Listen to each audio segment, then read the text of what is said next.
제일 많이 말이 있었던 게 아무것도 모르는 일반 국민들이 고도의 전문성을 요하는 원자력 관련된 그런 지금 뭐 부분들을 뭐 한 달이라고 하지만 그것도 한 달 내내 모여 있었던 것도 아니고 네. 뭐 집에서 컴퓨터로 이렇게 뭐 몇 시간 보고 2박 3일 모여서 얘기 듣고 거기에 맡겨서 되느냐. 이거야말로 전문가들이 해야 되는 거 아니냐라는 비판 네. 많았었습니다. 네. 사실은 이제 이 수기 민주주의에 대해서 이제 한번 같이 그 부분 질문에 대해서 답을 드린다면 같이 생각해 볼 부분이 있지 않겠나 싶습니다. 지금 이제 애당초 사실은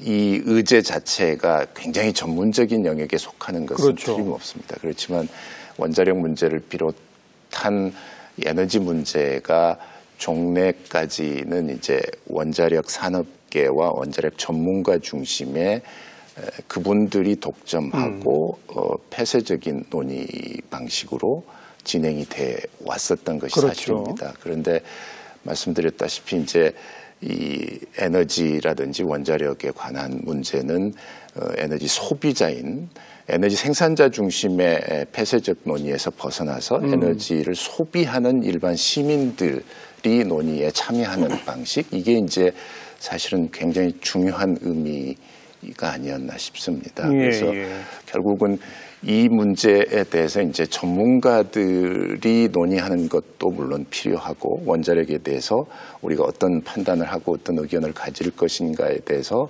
충분한 지식과 정보를 제공하는 것은 전문가들이 당연히 해야 될 몫인데 이제 그분들의 논의에 그치지 않고 에너지 소비자들한테 대해서 이 문제를 설명하고 설득하고 납득할 수 있는 그런 역할을 하는 걸로 이 수기 과정에 참여하는 방식, 이게 이제 저희가 생각했던 수기 과정이고 또 수기 민주주의의 한 형태가 아니었겠나 그런 생각을 해봤습니다. 네. 하긴 말을 바꿔서 말하면 여기서 말하는 전문가라는 사람들은 또 이해관계자일 수 있거든요. 그렇습니다. 자기 이해관계가 걸려있기 때문에 또 일반 시민들 입장에서 보면 전문가라는 분들이 다 의견이 달라요. 원자력이 가장 안전하다는 분도 있고 가장 위험하다는 분도 있고 원자력이 제일 싸다는 분도 있고 제일 비싸다는 분도 있고 누구 말이 맞는지는 모르는 거잖아요. 그래서 저희가 이제 이번 공론화 과정을 진행하면서 양쪽 의견을 이제 이끄는 분들한테 부탁을 드렸던 것은 이제 전문가 중심의 논의를 벗어나는 게 이게 수기민주주의의 기본적인 기조이기 때문에 이제 전문가분들이 보다 이제 그 개방된 논의 과정에 참여해서 정말 아무것도 모르는 전문적 지식이 없는 일반 시민을 상대로 해서 설득을 할 수 있어야만 된다. 그런 점을 많이 강조했습니다. 그러면서 양쪽 전문가한테 공평하게 설득의 기회를 준 거 아니겠습니까? 그렇습니다. 저는 이제 오랫동안 법관으로 있었기 때문에 저희는 아직 그 부분에 대해서 충분한 재판 절차 안에서 도입이 안 돼 있습니다만 아시다시피 이제 미국은 배심제 재판을 하지 않습니까? 배심제 재판의 가장 기본적인 근거는 이 재판 과정에서 일반 시민으로 참여하는 배심원들을 설득을 할 수 있어야 돼요. 맞아요. 그렇죠. 그렇게 그조차도 설득할 수 없다고 한다면 당신의 입장을 누구로부터도 지지받을 수 있는 것을 단념해야 되지 않겠냐는 겁니다. 그래서 사실은 배심제라고 하는 게 재판권 행사에 있어서 어떤 민주적인 절차 이렇게 설명을 하듯이 이 시민이 참여하는 형태에 있어서는 행정권의 민주적인 행사다 이렇게 대비해 볼 수 있을 것 같습니다. 그래서 시민들이 참여하는 방식이 전문가를 배제하고 전문가를 도외시한 채 논의하자는 취지는 절대 아닐 것 같고요. 맞아요. 그러니까 전문가를 다 뺀 건 아니고 전문가들한테 공평하게 설득할 기회를 주었으니까 설득 실력이 뛰어난 사람들 쪽으로 결론이 난 거겠죠. 그런 의미에서 시민적 눈높이, 국민적 눈높이에 맞춘 민주성의 강화 이렇게 얘기할 수 있겠군요. 또 하나 많은 지적이 있었던 게 신고리 5, 6호기 건설을 계속 할 거냐 말 거냐만 물으라고 했지 네. 장기적 원전 축소 여부를 왜 물었느냐 네. 이런 또 시비가 많아졌습니다. 예, 그렇습니다. 그거는 어떻게 된 겁니까? 저희가 사실은 이제 의제까지 포함하게 된 것은 위원회 내부에 이제 초기에서부터 논의를 시작을 했었습니다. 처음에는 위원회 출범할 당시에 아마 생각은 공론화를 붙인 정부 쪽의 의사는 시민들이 어느 쪽 의견을 더 다수가 지지하는지 그것을 확인하는 정도의 기능을 아마 책무를 생각을 했었던 것 같습니다. 그런데 사실은 시민들이 어떤 의견이 다수인지를 확인하는 일 못지않게 이 양쪽에 서로 대립하는 갈등을 어떻게 조율해서 풀어갈 것인가에 대한 생각을 같이 해야 되겠다고 생각을 했습니다. 그래서 저희가 이제 양쪽 의견의 입장을 좀 줄여갈 수 있는 제3의 대안을 한번 찾아보자.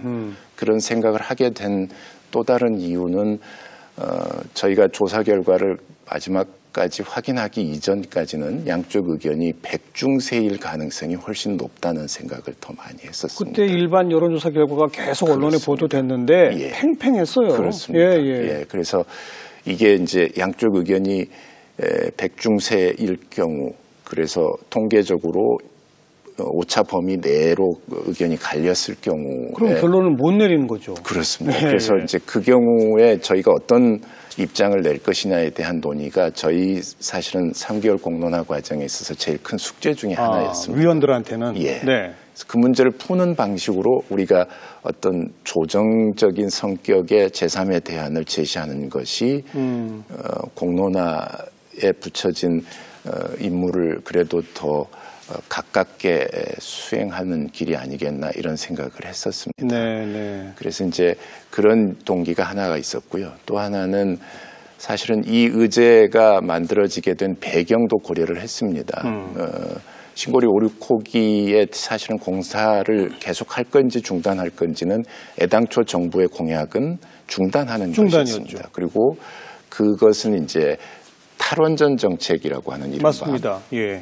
그 공약하고 이제 맥락을 같이 하는 거였습니다. 그런데 정부는 사실은 탈원전 정책의 기조는 그대로 건드리지 않고 유지를 하고 다만 탈원전으로 가더라도 원칙적으로는 공사를 중단하는 것이 정책하고는 맞지만 이미 돈이 많이 들어갔으니 그렇습니다. 예. 그러니까 좀 지나치지 않느냐. 그러니까 그리고 그에 대한 반대 의견도 있기 때문에 그 부분만을 공론화를 통해서 한번 확인을 해보자라고 하는 게 정부의 당초 의도였습니다. 그렇죠. 예. 그래서 사실은 탈원전 부분을 건드리는 것은 공론화를 회부한 정부 입장하고도 사실은 어긋나는 측면이 있었습니다. 하긴 정부도 부담스러울 수 있죠. 그렇게 있었습니다. 공론조사를 다 했더니 원전 그냥 이대로 갑시다가 많으면은 그 참 골치 아파지는 거 아닙니까? 그리고 그 이유가 원자력 정책을 그냥 계속 유지해가는 방향이 더 다수 의견이면 애당초 공론화에서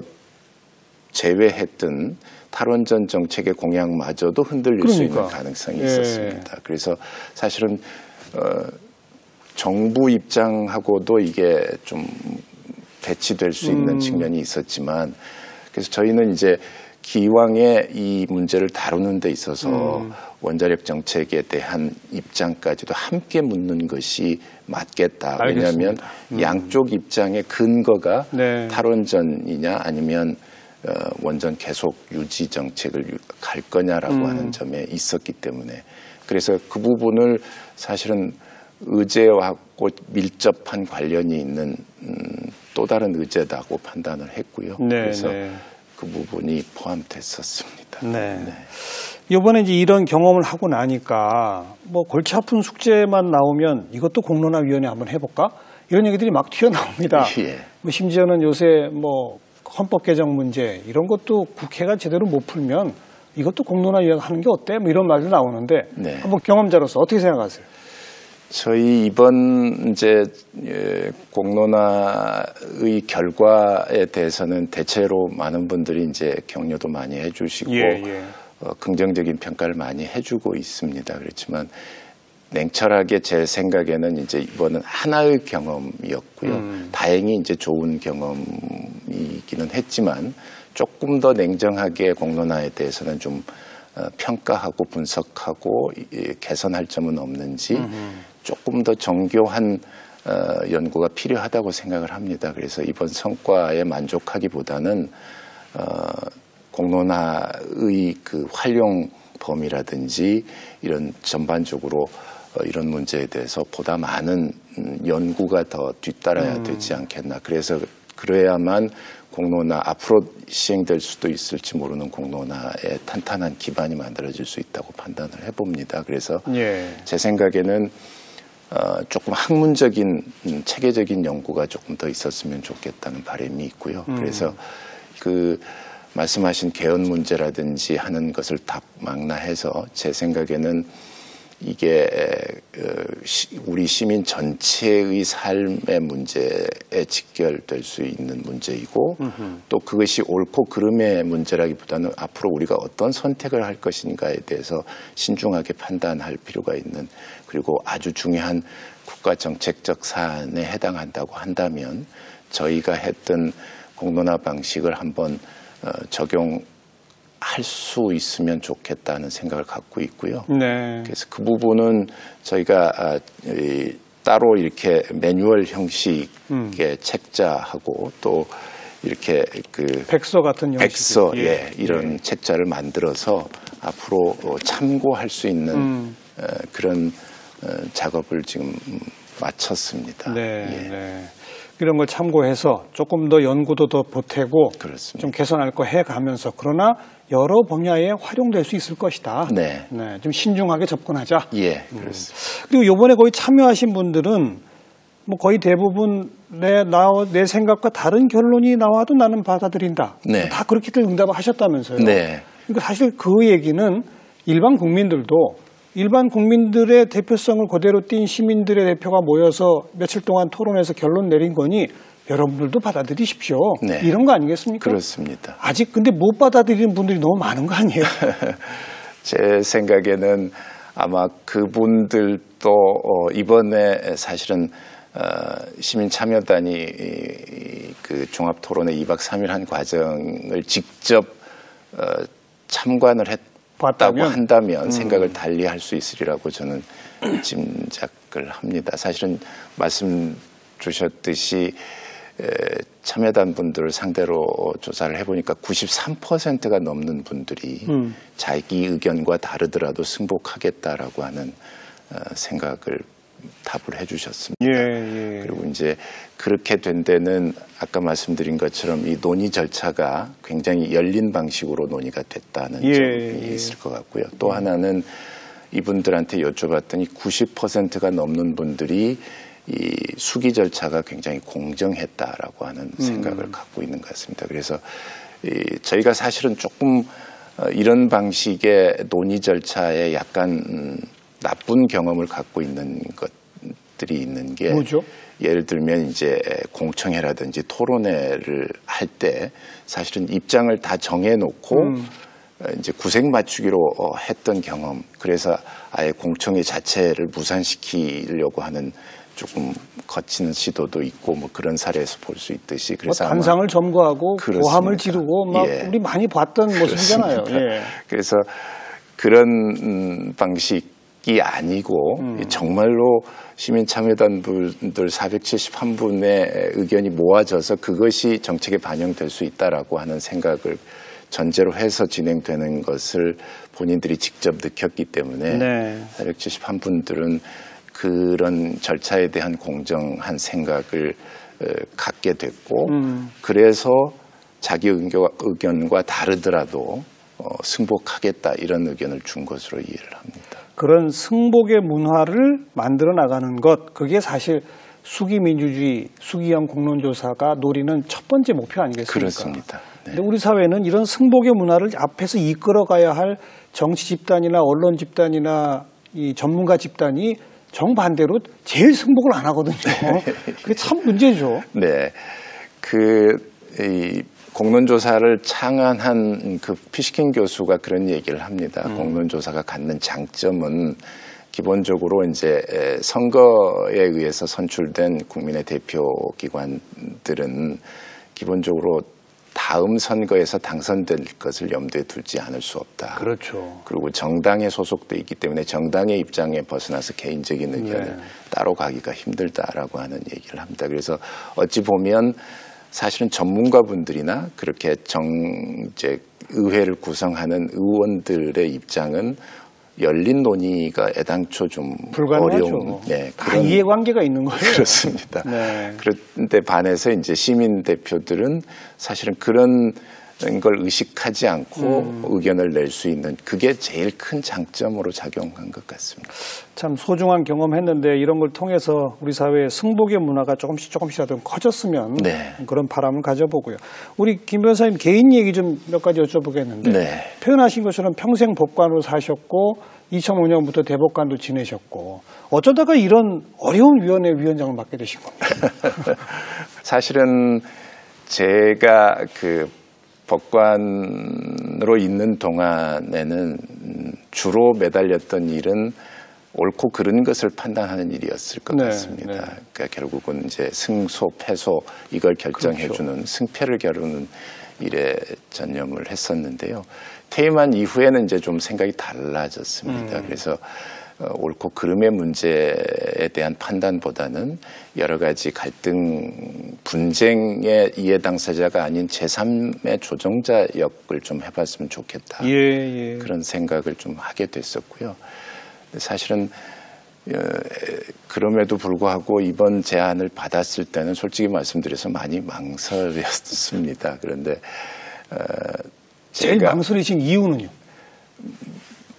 이 사안에 대해서 어떤 결론을 사실은 내더라도 저는 한쪽으로부터는 공격받게 된다. 공격받고 좀 욕을 먹을 수밖에 없는 그렇게 짐작을 해서 심판자로서의 역할을 하게 될 경우에 겪을 수밖에 없는 그런 게 이제 제일 먼저 떠올랐던 것 같습니다. 그래서 망설였었는데요. 말씀드린 대로 이제 그런 좀 조정자 역을 해보고 싶다는 생각을 줄곧 해왔었고요. 게다가 이제 그 당시 우연히 이제 제가 받아본 책에서 그런 문구를 읽을 수 있었습니다. 그 한국의 법률가들이 우리 사회의 개혁과 변화에 얼마나 기여했는지 모르겠다. 소수의 인권 변호사를 빼놓고는 과연 법률가들은 혜택만 누렸지 뭔가 제대로 된 법률가 역할을 한 적이 있다고 말할 수 있느냐. 이제 이런 굉장히 심한 질책성 글을 읽었습니다. 그래서 저도 이제 그런 점에 대한 가책이 없지 않았었고요. 그래서 한번 해보자고 이제 마음을 달아가는 마음을 붙잡을 수 있었던 것은 그 두 가지 점이었을 것 같습니다. 그리고 이 수기형 공론조사라고 하는 요 방식 자체가 갈등을, 분쟁을 어쨌든 좀 풀어내는, 조정해내는 그런 기능을 할 거라는 믿음도 아마 있으셨겠죠. 그런 쪽으로 그래서 이제 더 특히 염두에 두고 고민을 많이 하게 됐습니다. 우리 사회의 어떤 갈등 지수라고 할까? 이런 게 상당히 높지 않습니까? 왜 그렇다고 생각하세요? 가장 근본적 원인이 어디 있다고 보세요? 여러 가지 분석이 좀 필요할 것 같은데요. 저희는 기본적으로 뭔가 이렇게 정도의 정도를 찾아가는 것, 그래서 정도를 벗어나는 것에 대한 거부감이 문화적, 정서적으로 좀 많이 있지 않나 싶습니다. 예를 들면 미국은 이제 형량을 가지고 타협을 하는 플리바게닝이 제도가 있죠. 그냥 자연스럽게 받아들여지고 있는 반면에 저희는 플리바게닝을 하는 것 자체에 대한 거부감이 있죠. 굉장히 정서적으로 강한 것 같고요.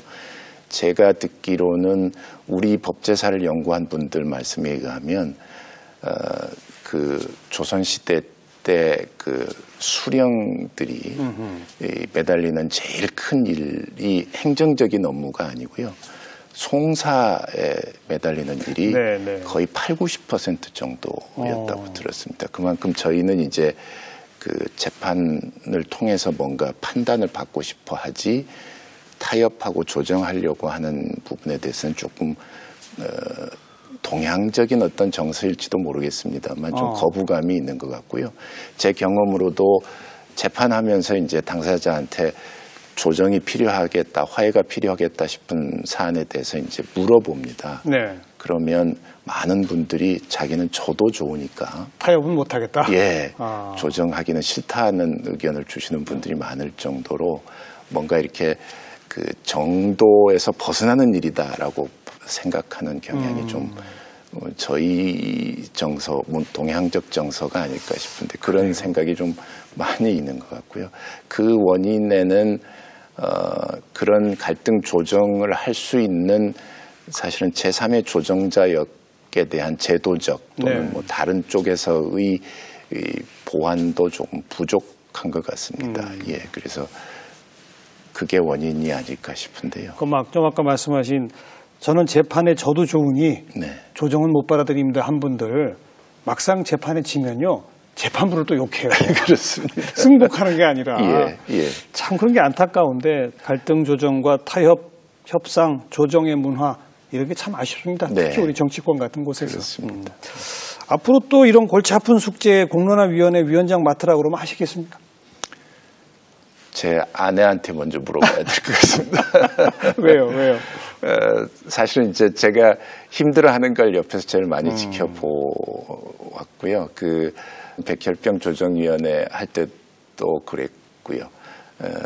그 사이에 이제 구의역 진상조사 과정도 저희가 위원장으로 참여를 했었는데 구의역 그 스크린도 그렇습니다. 사망사고 예. 그 과정을 이렇게 지켜보면서 좀 가족들이 많이 좀 힘들어했습니다. 그래서 이번에 이제 제가 이 위원장 맡게 된 이후에도 좀 아내한테 질책을 받았습니다. 마음이 너무 약해서 그렇다. 네. 판사 시절에는 물론 이 유죄 무죄를 딱 결론을 내리기까지 참 고심도 되시겠습니다만, 그럼 어쨌든 나의 법관의 양심으로서 나의 어떤 소신이 섰다. 그럼 그걸로 끝이잖아요. 네. 근데 이거는 그런 사안이 아니지 않습니까? 네. 그래서 아마 더 힘드셨겠죠. 예. 그래서 제 생각에는 사실은 이제 제가 이 과정 진행하면서 이제 새롭게 제가 읽은 문구 중에 그 진실은 입장과 입장 사이에 있다라고 하는 말이 굉장히 많이 저한테 와 닿았습니다. 예. 그 진실을 뭐 정의라고 치환을 해도 마찬가지일 것 같고요. 제가 사실은 법관으로 있는 동안에는 아까 말씀드렸다시피 이제 옳고 그름에 대한 판단이고 그래서 그러다 보니까 이제 저도 하나의 입장을 따르는 그렇죠. 그래서 그 입장을 가지고 다른 입장을 가진 분들과 많이 이렇게 설전을 하고 논쟁을 하고 했던 그런 과정이었던 것 같고요. 네. 근데 이제 이번에 이런 조정 과정을 몇 개 거쳐 보면서 드는 생각은 사실은 어느 입장이든 다 가치가 있고 존중받을 만한 이유는 그렇죠. 충분히 있을 것 같습니다. 그래서 예. 어느 하나의 입장이 옳고 그르다라고 하는 생각으로 가게 되면 문제를 풀 수 있는 길은 요원하겠다 싶고요. 네. 조금 그래서 그 입장과 입장 사이 또 가치와 가치 사이에 이 두 가지를 좀 조율할 수 있는 노력. 그래서 그런 제3의 어떤 해결 방안을 찾는 것이 문제를 풀어가는 데 있어서 제일 유용하지 않겠나 그런 생각을 해봤습니다. 마지막 질문인데 조금 대답하기 곤혹스러우실 수도 있겠습니다만은 김지영 변호사님 개인의 입장은 뭐였습니까? 신고리 5, 6호기 건설 재개였습니까? 중단이었습니까? 그런 질문을 사실은 많이 받았는데요. 이제 다 끝났으니까. 저는 제가 그냥 무덤까지 안고 가려고 합니다. 알겠습니다. 귀한 시간 내주셔서 좋은 말씀 들려주셔서 고맙습니다. 네, 감사합니다. 네.